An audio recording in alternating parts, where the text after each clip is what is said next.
como as Bíblias adulteradas de nossos dias querem mostrar. O nome vocalizado Amília e Yosef foi o único nome que o Salvador tem, que é o nome hebraico Yahushua HaMashiach, o nome que está nos originais, como é o texto citado de Matatiá, que se encontra na biblioteca de Cesareia.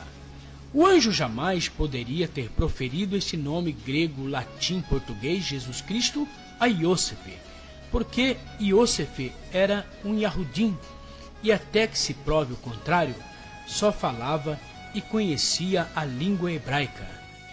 O nome verdadeiro Yahushua é confirmado no rodapé da Bíblia Vida Nova, traduzida pelo padre João Ferreira de Almeida, editora SR, Edições Vida Nova.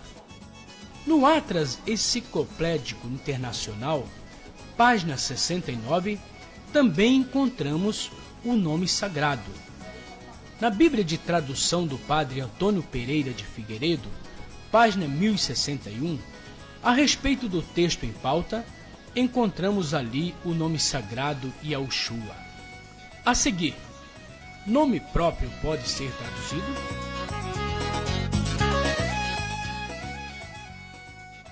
O nome de uma pessoa é algo muito importante.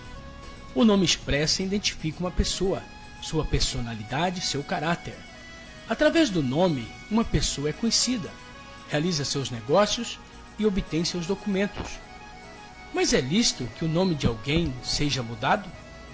Segundo a legislação de cada país, fraudar o nome de alguém é crime de falsa ideologia.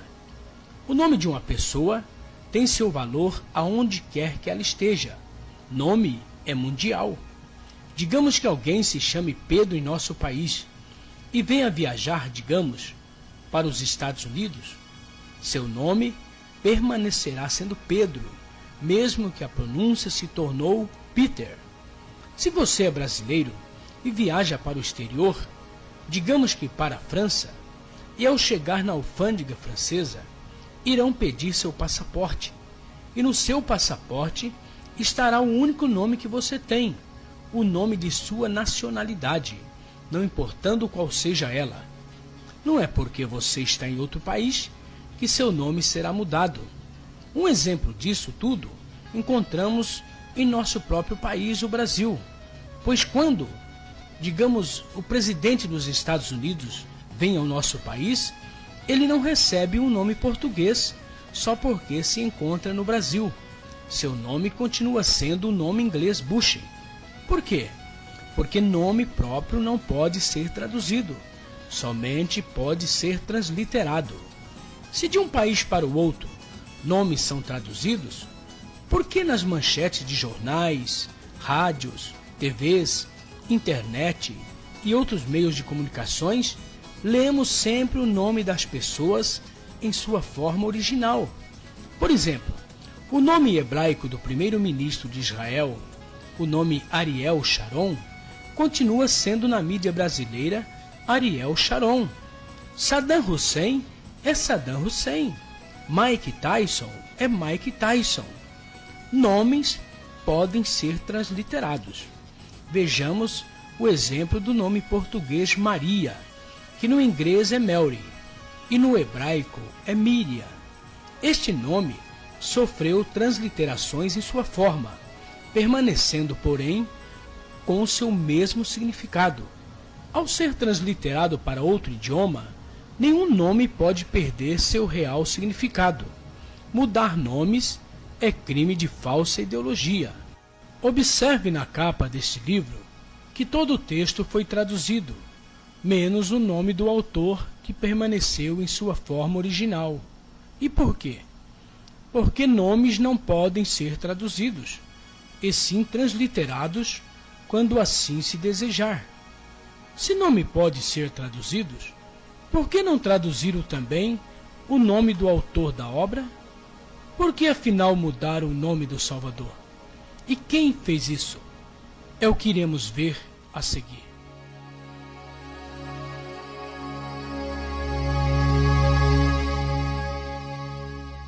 A Grécia é um país situado no sudeste da Europa, citada nas escrituras como Javan e Quintim. Em Zacariaú, capítulo 9, verso 13, se anuncia que os Eudins fariam oposição aos gregos. Porque para mim, curvei e audar como um arco, e o enchi de Efraim. Suscitarei a teus filhos, ó Sião, contra os teus filhos, ó Grécia. Os gregos eram um povo politeísta, adoradores de muitos deuses, em torno de 30 mil aproximadamente. Tinha como seu deus maior Zeus, deus mitológico do Monte Olimpo, monte, segundo os gregos, sagrado. A Grécia é também citada nas profecias contidas no livro de Daniel, capítulo 8, verso 5. Estando eu observando, eis que um bode vinha do ocidente sobre toda a terra. Esse bode tinha um chifre notável entre os olhos. A Grécia é este bode profético. O chifre notável entre os olhos é seu general Alexandre, intitulado O Grande. Os gregos, pelas suas tendências idolátricas, foram os grandes fraudadores das Escrituras e do nome sagrado. Este povo, os primeiros a traduzirem dos originais hebraicos as Escrituras para seu idioma, substituíram o verdadeiro nome hebraico Yahushua pelo nome grego Iesus, nome este com ramificação gramatical do nome do deus maior da Grécia, Zeus. Clemente, Atanásio e Orígenes foram os copistas que, por ordem do general Alexandre, substituíram o nome sagrado hebraico, o tetagrama sagrado Yod-He-Vav-He, pelo nome grego Iesus, da primeira cópia para uma segunda cópia. Em Atos capítulo 17, verso 16, o apóstolo Saulo, ao chegar a Atenas, capital grega, se deparou ali com uma idolatria terrível. Veja o texto. Enquanto Saulo os esperava em Atenas, seu espírito se comovia em si mesmo, vendo a cidade entregue à idolatria. Infelizmente, os copistas gregos não foram fidedignos nessa tradução e vilipendiaram o nome sagrado do Salvador. Onde encontramos nas traduções atuais de nossos dias o nome grego-romano Jesus Cristo, deveria estar o nome verdadeiro e original hebraico, Yahushua HaMashiach. O nome grego Iesus foi formado das letras do alfabeto grego. O iota, também usado como Z. A letra eta, a letra sigma, a letra omicron, a letra upsilon e a letra sigma novamente, formando com isto o nome de mais um deus grego falso, chamado Iesus, de ramificação gramatical de Zeus, e de onde surgiu o nome falso Jesus, como veremos posteriormente. Por serem politeístas, adoradores de milhares de deuses, os gregos não eram simpatizantes do povo Yaudim, o povo do Altíssimo, principalmente pelo motivo de ser este povo monoteístas, adoradores de um único Adonai, Criador dos céus e da terra. Ao fazerem a tradução para a língua grega, a versão Septuaginta, e se depararem nos manuscritos hebraicos com o nome original, o tetagrama hebraico Yod-He-Vav-He, transliterado para YHWH, trocaram nessa tradução para o nome mitológico Jesus, nome criado para homenagear o deus maior do Olímpio, o Zeus dos gregos. A seguir, iremos conhecer que um outro povo deu continuidade a esta grande fraude.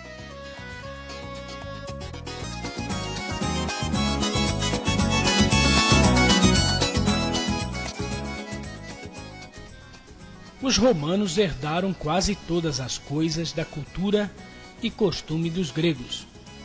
Por serem também um povo extremamente idólatra, observamos o relacionamento existente entre os romanos e gregos e a grande afinidade entre seus deuses. Zeus, o deus maior da Grécia, é adorado pelos romanos como Júpiter. A deusa grega Hera é adorada como Juno. Ares, o deus grego da guerra, adorado pelos romanos como deus Marte. A deusa grega Ártemis é a Diana dos romanos, citadas em muitas passagens das Escrituras.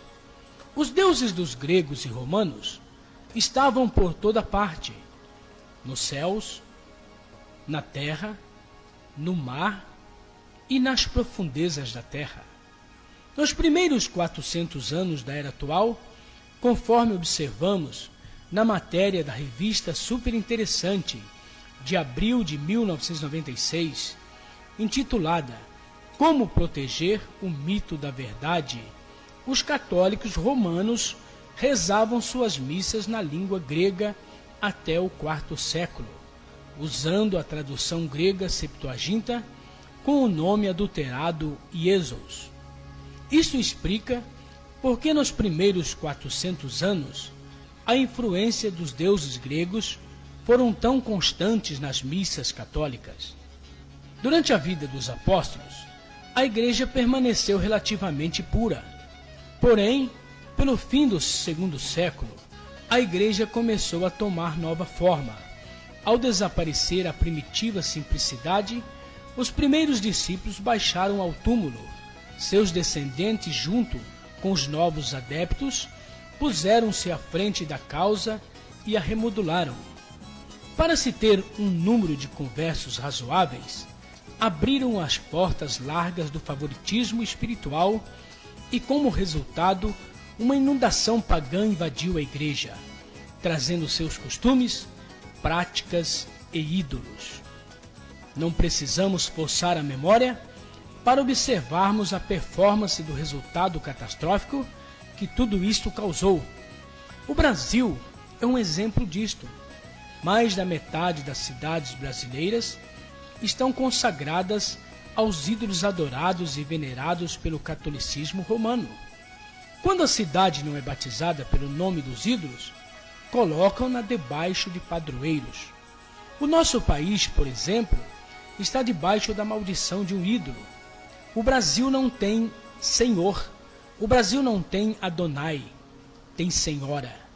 A Bíblia diz: bem-aventurada a nação cujo Adonai é o Eterno. O sistema da mentira colocou nosso país debaixo da maldição da idolatria, debaixo do ídolo de Aparecida do Norte, que boa parte dos brasileiros a tem como sua padroeira. O Brasil é o único país que tem 365 dias para 365 ídolos. Em uma de nossas cidades principais, o Rio de Janeiro, temos como cartão de visitas um enorme ídolo chamado Cristo Redentor, que não fala e não anda, que não ouve, e se pudesse falar, estaria a dizer: bem-vindo ao país da idolatria. O apóstolo Saulo alerta para esse perigo espiritual, a idolatria, e dá um conselho para aqueles que vivem iludidos dentro desta prática. Portanto, meus amados, fugi da idolatria.